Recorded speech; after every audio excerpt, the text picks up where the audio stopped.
আলেমরা বলে ইসলামে রাজনীতি আছে, ইসলামে সংবিধান আছে, ইসলামে সমাজনীতি আছে, শিক্ষানীতি আছে। এগুলো কথা কি কোরআনের মধ্যে আছে নাকি নাই? এবার শুনেন, আল্লাহ রাব্বুল আলামিন রাজনীতির নামে একটা সূরা নাজিল করেছেন। সূরার নাম হইল সূরাতুল মুলক। সূরার নাম কি? ঠান্ডা মাথায় কথা নেন। সূরার নাম কি?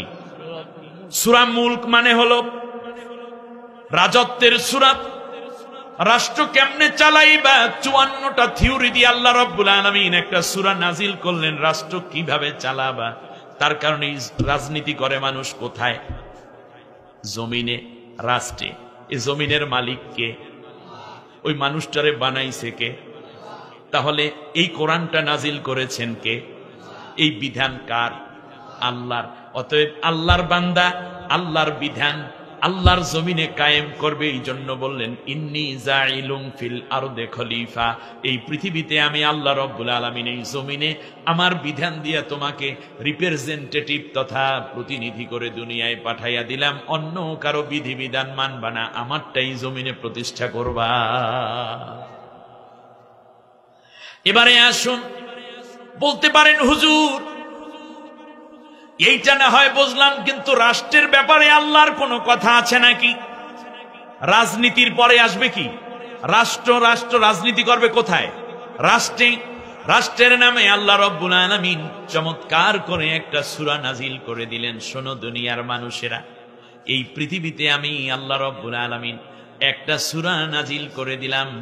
সেই রাজনীতি, রাজধানীর নামে একটা সূরা নাজিল হলো। সূরার নাম সূরাতুল বালাদ। অর্থ কি? দেশ, একটি জাতি, একটি রাষ্ট্র। সুবহানাল্লাহ পড়েন।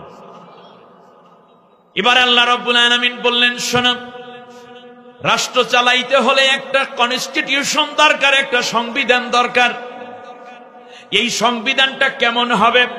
এই সংবিধানে 9টা ধারা থাকতে হবে। 9 ধারা মিলাই আল্লাহ একটা সূরা নাজিল করে দিলেন। সূরার নাম হলো সূরাতুল কনস্টিটিউশন। আরবিতে বলবো, বাংলায় বলবো সূরাতুল সংবিধান। ওইটার নাম হলো সূরাতুল ফুরকান। সুবহানাল্লাহ। সূরা ফুরকান অর্থ কি? সংবিধানের সূরা। বলতে পারেন হুজুর, রাষ্ট্রটা যদি চালাইতে হয় তাহলে একটা মন্ত্রী পরিষদ দরকার। ওই মন্ত্রী পরিষদ কেমন হবে এই ব্যাপারে আল্লাহ সূরা নাজিল করেছেন কিনা? আল্লাহ রাব্বুল আলামিন বললেন, হ্যাঁ নাজিল করেছি। মন্ত্রী পরিষদে যে কেউ ঢুকবেন ওই বুকটা ফাইটে যায়। কিংবা টাকলার গোষ্ঠী নিয়ে কোনোদিন মন্ত্রী পরিষদ গঠন হইতে পারে না।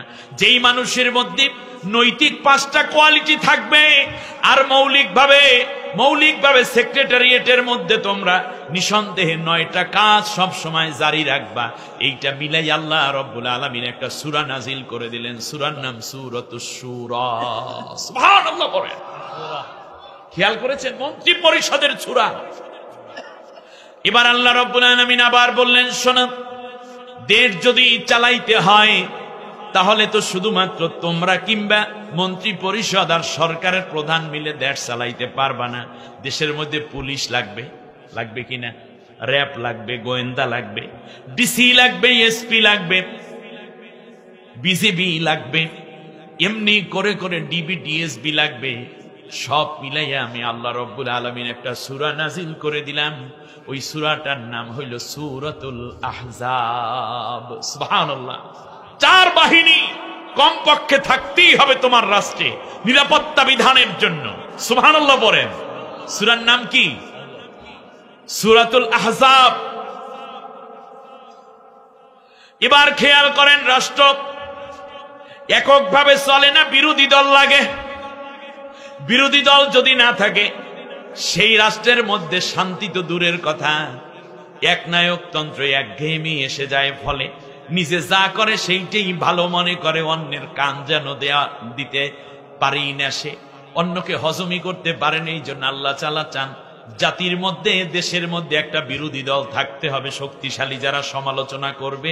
ফলে দেখা যাবে গঠনমূলক সমালোচনার মাধ্যমে জাতির জন্য তোমরা ভালো ভালো কর্মসূচি দিয়ে দেশটা উন্নত করতে পারবা। এই বিরোধী দল তৈরির জন্য বিরোধী দল থাকতে আল্লাহ রাব্বুল আলামিন বলে দিলেন, বিরোধী দল 4টা আদর্শ পালন করবে, আর সরকারি দলও 4টা কর্ম জমিনের বুকে বাস্তবায়ন করবে। মনে রেখে এই বিরোধী দল এবং সরকারি দল, বিরোধী দলের নামে আমি আল্লাহ একটা সূরা নাজিল করে দিলাম। বিরোধী দল মানে এই না মানুষকে শুধুমাত্র মারবার, সরকারের কাজে বাধা দেবা, এইটা বরং কাজ না। তোমরা মাঝে মধ্যে গঠনমূলক সমালোচনা করবা, রাজনীতি করো ন্যাকের জন্য, অন্যের উপকারের জন্য, জাতির জন্য। সুতরাং ক্ষতি হয় মানুষের, দেশ এবং জাতির, এমন কোন কাজ তোমরা করবা না। এইটা নিদর্শন দিয়ে আল্লাহ রাব্বুল আলামিন বিরোধী দলের নামে একটা সূরা নাজিল করলেন। সূরার নাম হইল সূরাতুল মুজাদালা। সূরার নাম কি? কথা বলে না। সূরার নাম মুজাদালা। এবার বিরোধী দল মাঝে মাঝে সমাবেশ করবে। কথাটা বোঝেন কিনা? মাঝে মাঝে কি করবে? সমাবেশ করবে। এই সমাবেশে সরকারি দল যাইয়া পিটাইয়া নাক ভাঙ্গিয়া ফেলাইবে, মাথা ভাড়াইয়া ফেলাইবে, এইটাও পারবে না। যেমন আবার সমাবেশের নামে কোনো বিশৃঙ্খলাও সৃষ্টি করতে পারবে না। 3টা নির্দেশনা দিয়ে আল্লাহ রাব্বুল আলামিন বললেন, ও দুনিয়ার মানুষেরা শোনো, যখন তোমরা সমাবেশ করবা তখন কি কি কাজ করবা। এইটা দিয়ে সমাবেশের নামে আল্লাহ রাব্বুল আলামিন একটা সূরা নাজিল করে দিলেন, সূরাতুল সমাবেশ। আর বাংলা আরবিতে বলে সূরাতুল জুমআ। সূরার নাম কি? সূরা জুমআ। সমাবেশ করো। সমাবেশের পর হইল মহাসমাবেশ। এই যে ঢাকায় 28 অক্টোবর বিরোধী দলরা কি ডাকছিল? মহাসমাবেশ ডাকবে মাঝে মাঝে। এই মহাসমাবেশের মধ্যে শৃঙ্খলাবদ্ধ থাকবে, দেশ জাতির প্রয়োজনীয় কথা বলবে, সরকারকে তোমরা সংশোধন করবে, জাতিকে জানাইয়া দেবা কি কি সমস্যা তোমাদের চোখে ধরা পড়েছে। কারণ সব মানুষ তো আর রাজনীতি করে না। রিক্সাওয়ালা, ভ্যানওয়ালা, খেটে খাওয়া মজুর কিংবা বিভিন্ন ডিপার্টমেন্ট আছে যারা লোকজন, দেশের মানুষ, তোমরা তাদেরকে বলবা এইভাবে কাজ করলে ভালো হবে। সরকার বুদ্ধিমত্তার সাথে সেই কাজগুলো নেয়ার চেষ্টা করবে, কারণ সরকার দল বিরোধী দল দুইও দল মিললেই দেশ। এই জন্য আল্লাহ রাব্বুল আলামিন বললেন মহাসমাবেশ করবে। 3টা বিষয়ে খেয়াল রাখবা মহাসমাবেশ করতে যাইয়া।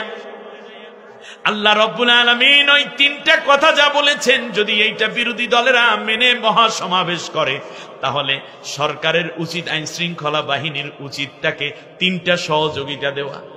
কয়টা? সুবহানাল্লাহ পড়েন না। এই মহাসমাবেশকে কেন্দ্র করে আল্লাহ রাব্বুল আলামিন একটা সূরা নাজিল করলেন।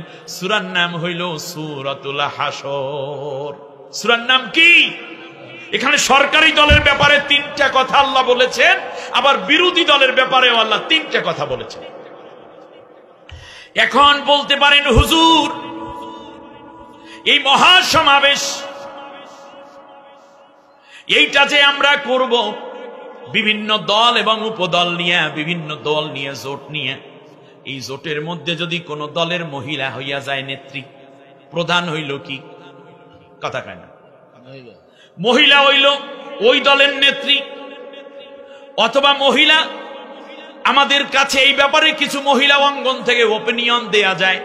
এই মহিলাদেরকেও একত্রিত করে আমরা সমাবেশ কিংবা কোনো প্রোগ্রাম, অর্থাৎ তাদের কোনো পরামর্শ কিংবা অংশগ্রহণের অনুমতি দিতে পারবো কি পারবো না।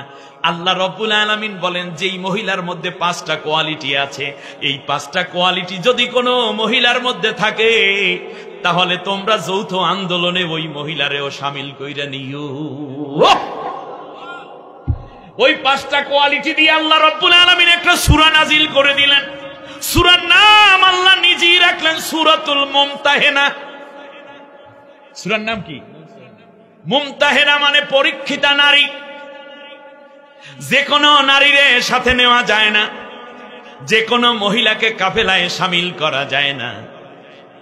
কারণ কিছু কিছু মহিলা আছে একেবারে উম্মে জামিলা মার্কা, আবু জেহেল, আবু লাহাবের বউর মতো, ঠিক কিনা বলেন? এই মহিলাদেরকে সাথে নেওয়া যাবে না, বরং পরীক্ষিতা নারী।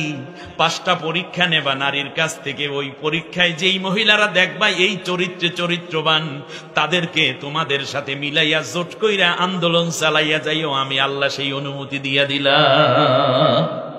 তাহলে জোট করার অনুমতি আছে, সমাবেশ করার অনুমতি আছে, মহাসমাবেশ করার অনুমতি দিয়েছেন কে? তা আপনি বাধা দেওয়ার কে? পিঁপড়া হইতে শুরু কইরা আসমানের নামে, জমিনের নামে, সবকিছুর নামেই তো আল্লাহ সূরা নাজিল করেছেন। হাসর, ফুলসিরাত, সব কথাই তো কোরআনে আছে, কমপ্লিট কোড অফ লাইফ।